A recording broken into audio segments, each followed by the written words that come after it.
So hello guys, it's me once again, yung Christopher Padrid, and welcome back again to my YouTube channel, The Lighthouse.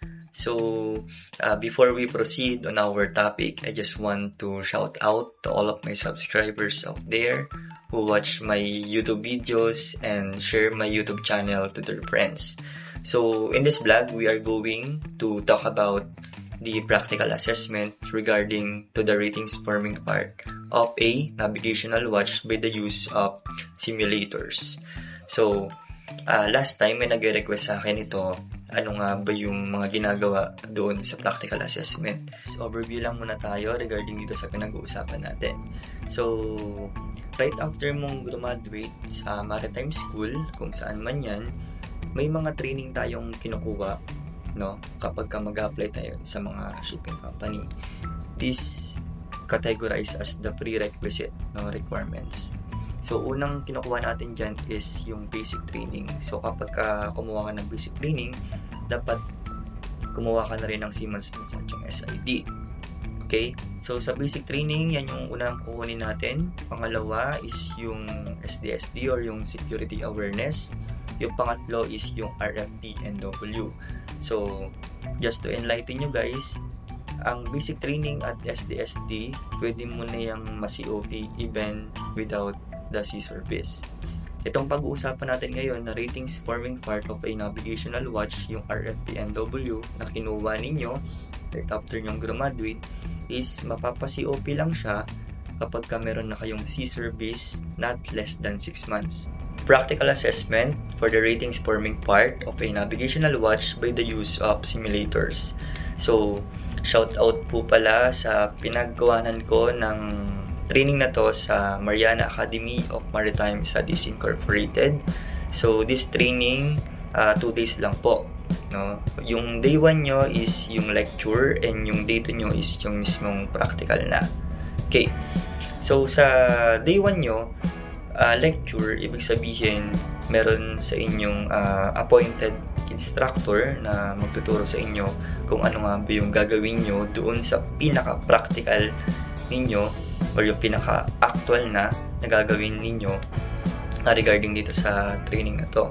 So, dapat sa day 1 pa lang, kailangan nakikinig na kayo, and at the same time kapag may hindi kayo na-gets, no, itanong nyo na agad dun sa instructor para pagdating nyo ng practical assessment ninyo, hindi na kayo kakabahan and hindi na kayo mabablanko, and syempre ready na kayo, prepared na kayo kasi nakinig kayo dun sa nagtuturo, and at the same time may idea na kayo kung paano nga ba i-execute yung bagay na yun. Let's proceed in performance criteria. So, competence 1, we have C1.1 and C1.2. So, communications are clear and concise at all times, and orders are acknowledged in a seaman-like manner. So, a steady course is steered within acceptable limits, having regard to the area of navigation and prevailing sea state. Alteration of course are smooth and controlled. So, in performance standard, this is the one you need to execute in order for you to grade by the assessor. So, C1, steer the ship and also comply with helm orders in the English language. So, we have example here. So, change, if the assessor asked you to change over from auto to manual steering, and then report the initial course or heading. So, for example, the assessor asked me, so change over from auto to manual steering. I will put the outer knob from auto to manual and then report manual mode now, sir, and then report the initial course or heading. So, for example, manual mode now, sir, heading 258. Okay, like that. So, the second here, for example, port. So, here, port is left and starboard is right. So, the assessor asks you port 25. So, repeat port 25, then wait for the response of the rudder angle indicator that indicated on number 25. So, once the wheel on port 25, you need to report rudder on port 25 now, sir. So, next, amidship. So, if the assessor asks you, bring the wheel on amidship. So, repeat the order again. So, amidship, then wait for the rudder angle indicator to turn on midship, and then report rudder midship now, sir. So here, for example, starboard 15. So it's from midship, then the assessor asks you to bring the wheel on starboard 15, and then you report rudder starboard 15 now, sir. Okay, so how about this easy to 10? So from starboard 15, the assessor asks you easy to 10, so you need to bring the starboard to 10. So from 15 to 10. Okay, rudder on starboard 10 now, sir, like that. Let's proceed naman dito sa competence 2. So detects promptly the sound signal, lights, and other objects, and report their approximate bearing in degrees or points to the officer of the watch. So C2, keep a proper lookout by sight and hearing. So these are the performance standard you need to execute. So for example, the assessor asks you report the approximate bearing plus or minus 2 by degrees or points of the following: sound, light, safe, buoy or objects, or vessel. So I just want to give you an idea regarding dito sa sound. Okay, so sa mga hindi pa nakakaalam, ang long blast po natin is 4 to 6 seconds po yung duration ng sound niya. Ang bilang po niyan ay 1001, 1002, 1003, 1004, 1005, 1006. Ganun po siya. Ang one short po natin is 1 second lang po yung tunog niya. Okay. Ito naman sa lights, i-identify mo lang kung ano yung makikita mong lights doon sa barko. Hindi mo na kailangan alamin kung ano nga ba yung condition ng barko yun. Kung halimbawa, lights sa gabi, diba? Red, white, red. So, red, white, red, yun lang sasabihin mo. Hindi mo na kailangan sabihin na, sir, red, white, red vessel is restricted ability to maneuver. So, hindi mo na kailangan yun. Yung i-identify mo lang mismo yung ilaw niya. Pangatlo is itong shape naman. So, makikita mo doon, may lalabas kasi doon na barko sa screen. Tapos, i-identify mo lang kung anong shape. So, same lang din na sinabi ko sa lights na hindi mo na kailangan alamin kung ano nga yung condition ng barko. Kung halimbawa, ang shape na makikita mo doon is 3 black ball. Alam naman natin ng 3 black ball is constrained by her drop. So, hindi mo na kailangan po siyang i-report na 3 black ball constrained by her drop, sir. No. You need to report only. Kita mo dyan yung barko. Halimbawa ito, there's a vessel dead ahead showing 3 black ball. Okay. So, next, buoy or object. So, ganun din, report mo lang. Kung halimbawa yung buoy nandito sa starboard mo, there's a buoy, 2 points on starboard bow or 2 points on port bow. So, ganun lang. Yung gagawin nyo doon, i-report nyo lang yung approximate bearing kung nasaan yung hinahanap doon. So, ganun din naman sa vessel, no? Kung halimbawa, may vessel dito, broad on starboard beam, broad on port bow, or broad on starboard port beam, ganun. So, I say. Next is competence number 3. So, 3.1.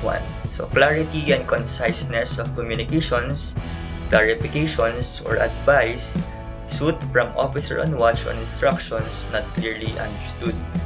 3.2. Conformance with accepted practices and procedures on maintenance, handover, and relief of the watch.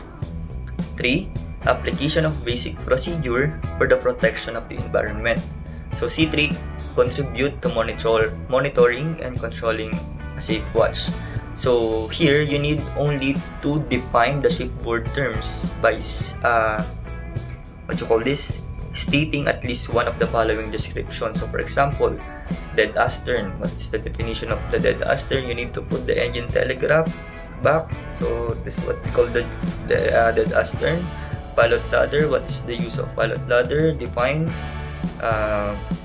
What is used for? This for embarkation of pilots, like that. Accommodation ladder. So same. This embarkation of pilot. So conning officer is the officer of the watch. So the master, the overall of the command. So pilot, So this is the advisor of the master for his or her local knowledge. So helmsman, the one who steer the ship. And bridge telegraph, so this is the engine telegraph. Okay, that's slow ahead, slow astern, like that. So next is demonstrate appropriate use of internal communication and alarm system by at least one for each. So report bridge equipment alarm, so the EPIRB, the SART. So you can see here on the exact practical assessment. Use public address system for announcement broadcast. So here you need to the assessor give you some some information or some example, then you need to repeat the one that he did. Okay, use megaphones to give instruction. Use whistle or horn for navigational sound signal, and communicate internally using portable VHF two-way radio. So alam naman na po natin yan. Okay, so proceed tayo dito sa C4 naman. So this is also under the competence number 3. So state the information required to maintain a safe watch and identify the procedure for relief, maintenance, and handover of a watch while at sea, in port, and is at anchor. So this is what we usually do here on board the ship, no? Kapag may next duty officer na, siyempre alam na natin yan, i-handover na natin yung duty natin. So ganito yung gagawin nyo sa mismong practical assessment niyo. So madali lang siya. So halimbawa, ako si third, tapos papalitan na ako ni segundo kasi duty niya na ng 12 to 4. So i-handover mo lang kay segundo yung mga kinakailangan. Ang importante lang naman doon, as per based on my experiences, yung course, kung ano yung condition ng clouds or yung condition ng mismong area ninyo, 'di ba? Pagi ba, good weather ba? Then ganun, wag yung sabihin yung same sir, same my friend. Ganun, hindi po ganun. Hindi inuobligo yung ganun, dapat i-hand over mo kung ano yung mga gagawin. Okay, kung may special instruction na binigay sa'yo si master, so you need to update on the next duty officer. So ganun lang din sa port, i-hand over mo lang kung ano yung mga gagawin para siyempre maging aware din yung next duty officer. Okay, so the last competence is 4. No? So 4.1, initial action on becoming aware of an emergency or abnormal situation is in conformity with established practice and procedure. 4.2, communications are clear and concise at all times, and orders are acknowledged in a seaman-like manner. 4.3, the integrity of emergency and distress alerting system is maintained at all times. So C4, operate emergency equipment and apply emergency procedures. So ito yung state different types of emergency alarm signals and apply emergency procedure. Yung CO2 alarm signal, evacuation alarm, general emergency alarm, alam naman natin yan, di ba? Yung 7 short, ayan, tapos 1 long blast, and then followed by the PA system, fire alarm, MOB signal, abandon ship, identify pyrotechnic, distress signal, satellite EPIRBs, and source and state its operation EPIRB. So dito, hindi naman gaano kahigpit, no?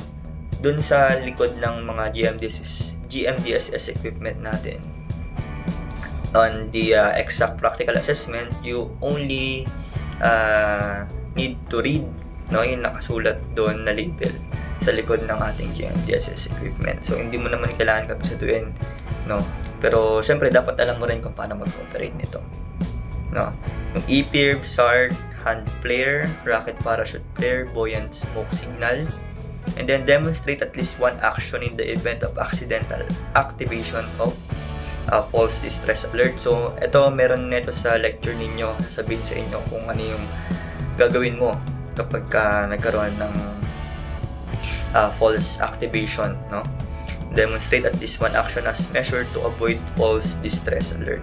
So mapag-uusapan niyo yan sa mismong day 1 ninyo. Kaya dito sa dalawang to, yung demonstration ng false distress alert. So,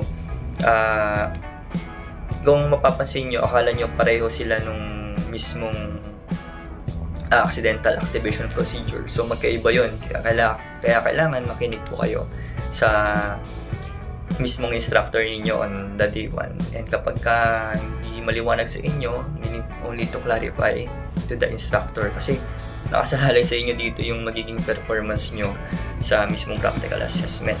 Kaya yun lang, makinig kayo and magbasa-basa, basahin yung manual or booklet. So yun lang guys, I hope na nakatulong tong video na to. And kung hindi ka pa nakapag-subscribe, so baka naman. So ingat kayo, kabaro.